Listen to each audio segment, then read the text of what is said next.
आज भगवान महावीर स्वामी की वाणी, जिसे हम कहते हैं जिनवाणी, क्या कहते हैं बट्टी भैया? जिनवाणी, वो सुनने के लिए यहाँ बैठे हुए हैं।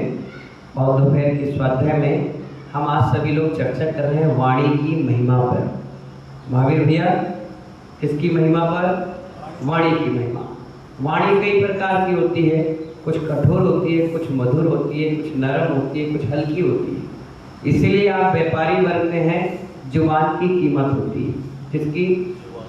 कई लोग ऐसे भी हैं व्यापारी जो करोड़ों रुपए का लेन देन सिर्फ जुबान से करते हैं, ना लिखा पढ़ी, ना कोई बातचीत, ना कोई लेना देना, सिर्फ जुबान पर उसने कहा एक ट्रक माल दे दो, उन्हें दे दिया, उन्हें कहा ये लो पैसे, बोले ले लो।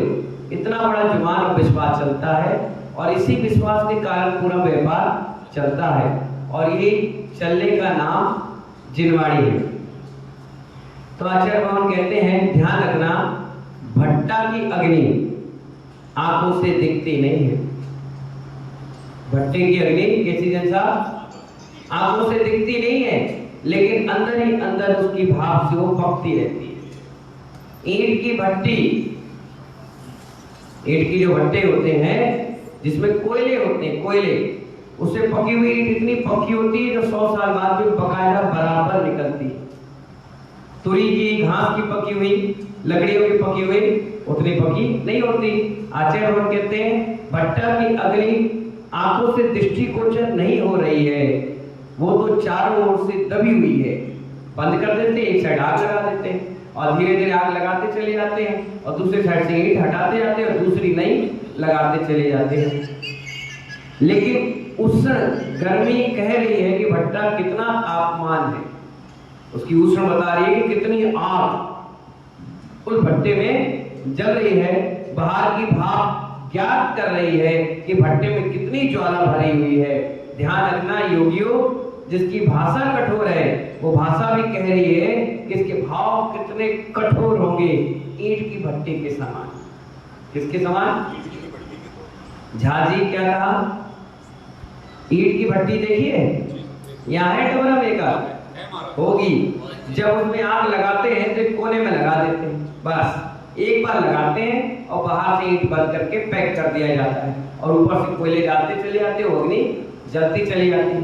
दूर खड़े आदमियों को भी पता चल जाता है कि ईंट का भट्टा है और कितनी जोरदार उसमें आग लगी हुई, धुआं है, उषण है, आसपास के खेत का पानी तक सूख जाता है। हैंडपंप करो तो 400-500 फुट तक पानी नहीं मिलता। महावीर भैया, बबीना, क्या नहीं मिलता? पानी नहीं मिलता। क्यों नहीं मिलता? क्योंकि इतनी उष्ण गर्मी होती है कि साल भर तक उस खेत के आसपास कहीं पानी नहीं मिलता। इसलिए जहां पर वाटर लेवल कम हो जाता है वहां से ईंट भट्टे को पलायन कर दिया जाता है, दूर चले जाओ। आप देखिए आगरा के आसपास भट्टे थे पहले सैकड़ों, 100-200, अब सब राजाखेड़ा, धौलपुर आगे भेज दिए, क्योंकि वहां से पर्यावरण और गर्मी के कारण पानी का वाटर लेवल कम होता जा रहा था। तो आचार्य भगवान ये कह रहे हैं जब भट्टे के पास जाओ तो उसकी उष्णता और भाप समझ में आता है कि इसके अंदर कितनी अग्नि है।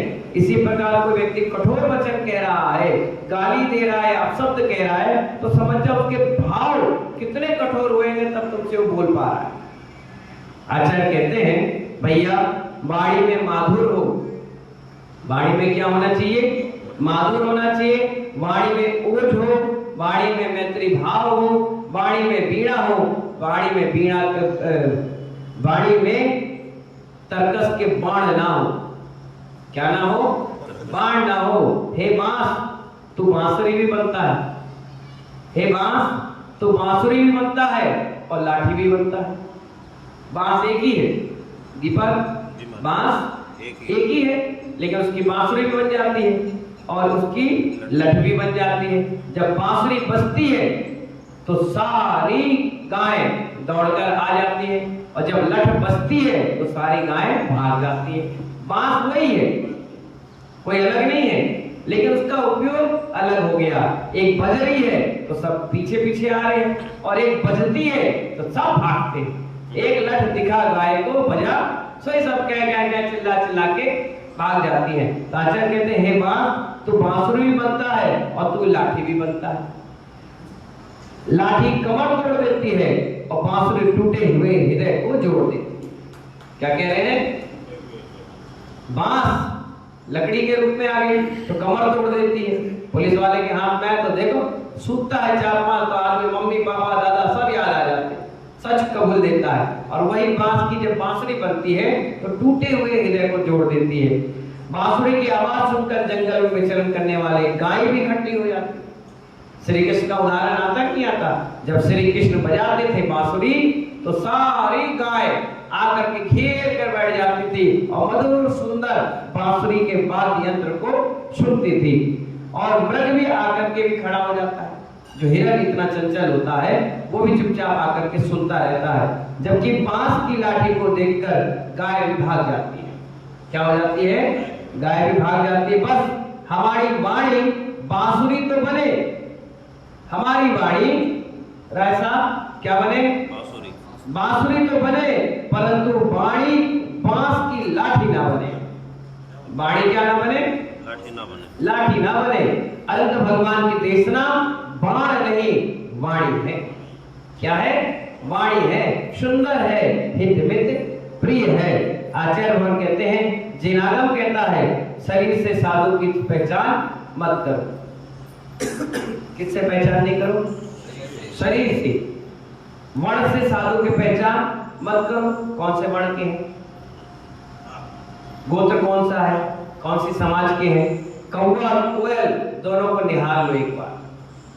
अनुराग शास्त्री क्या कह रहे? कौवा और कोयल को निहार लो, दोनों का रंग संजय भैया काला है। क्या है? काला है। विश्व शाम सागर जी महाराज, अगर आपके सामने कोयल और कौवा दोनों खड़े कर दिए जाएं तो आप भी धोखा खा जाओगे 75 वर्ष की आयु में कि कौन कोयल है और कौन कौवा। हाँ, यही तो वाणी का काम है। सही कह रहे विश्व शाम सागर जी महाराज। आचार्य भगवान कह रहे हैं कौवा और कोयल दोनों को निहार लेना, दोनों का वर्ण एक समान है। कौवा भी काला और कोयल भी काली है। अब कोयल भी काली होती है, दोनों काले हैं। दोनों क्या है?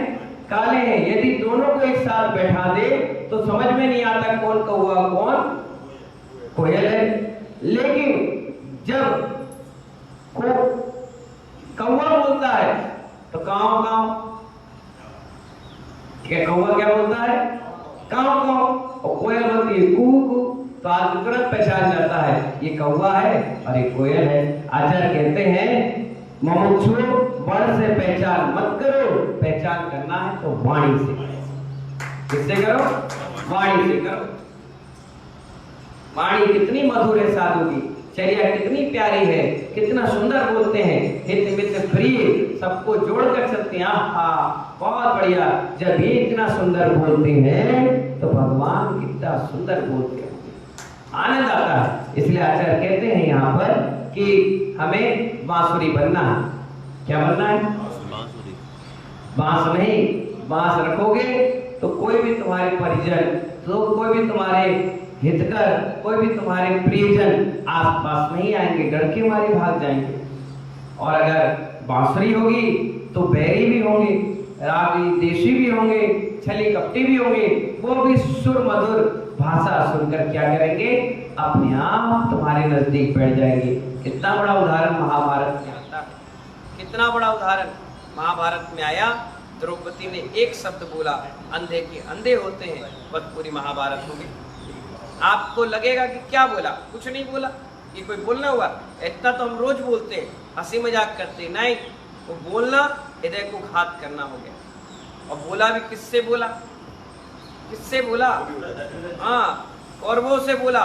कौरव वैसी शक्तिशाली, वो तो मौका देख ही रहे थे कि कैसे भी हमें पांडवों को पछाड़ना है, और उन्हें वो दांव पेच मिल गया, उन्हें बोलना चालू किया और हो गई महाभारत। इसलिए कहा जाता है, आचार्य भगवान कह रहे हैं, कोयल की तरह मीठा बोलो। भले रंग तुम्हारा काला है लेकिन जुबान काली मत करो। नहीं बोलना होता है, मौन रहो। नहीं समझ में आए तो मत बोलो। नहीं कुछ दिक्कत परेशानी हो रही है तो कोई दिक्कत नहीं है, चुपचाप अलग बैठ जाओ। क्या जरूरत है ऐसा बोलने से? क्योंकि तुम्हारा एक बोलना भी उसके लिए प्राणघात हो जाएगा। कई बार ऐसी भाषा होती है, फोन पे कोई किसी को न्यूज़ देता है, भैया ये हो गया, इतना बार सुनते उसे अटैक आ जाता है। अटैक आ जाता है, माइंड में क्लॉट जम जाता है, माइंड क्या होता है, फेल हो जाता है, ब्रेन हेमरेज हो जाता है। ये छोटी छोटी भाषा सुन के तो हुआ है। इसलिए आचार्य कहते हैं कि हमें हित मित प्रिय वचन बोलना चाहिए। वचन ही तो है। और आप देखिए अदालत में वचन ही के तो काम होते हैं। अदालत में जज बोलता है हाँ वचन दो, जो तुम कहोगे वो सत्य कहोगे, ये वचन ही तो है। दुकानदार वचन कहता है गारंटेड, हाँ ये 1 किलो सामान है, हमारे वचन है, यानी वो वचन ही प्रमाणिक है। वचन क्या है, प्रमाण है। इसलिए आचार्य भगवान कहते हैं वाणी की ही महिमा है। किसकी है, ये जो हम सुना रहे हैं और आप सुन रहे हो, वाणी तो है। अगर हम इशारा से बताएंगे तो क्या तुम समझ जाओगे, या हम लिख कर बताएंगे तो तुम समझ जाओगे, कितना लिखेंगे। ये वाणी का ही प्रभाव है कि 718 भाषाओं में ये आचार्य भगवान सबको पहुंचा देते हैं, 700 लघु भाषा में और 18 महाभाषाओं में। इसलिए चाहे जैन हो, चाहे अजैन हो, चाहे हिंदू, चाहे मुस्लिम हो, चाहे कोई भी धर्म का हो, चाहे त्रिंच भी हो, जो संगी पंचेंद्रिय जीव है उसको सहज रूप में समझ में आ जाता है। क्या आ जाता है, ये भगवान की वाणी है।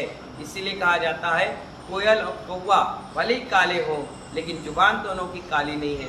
एक मधुर बोलता है और एक ऐसा कर्कश बोलता है कि कौवा को देखते ही लोग कहते हैं घर में ये अपशगुन आ गया, और कोयल को देखते ही कहते वाह कितनी सुंदर आवाज है। यही फर्क है। रंग को, वर्ण को, जाति को, गोत्र को देखकर कभी किसी साधु को नमस्कार मत करो। अगर देखना है तो उनकी चर्या और वाणी को देखकर नमस्कार करो। इन्हीं मंगल भावनाओं के साथ सभी को बहुत बहुत आशीर्वाद, और समय मिला तो हम सब लोग फिर मिलेंगे। जब तक के लिए जय बोले महावीर भगवान की।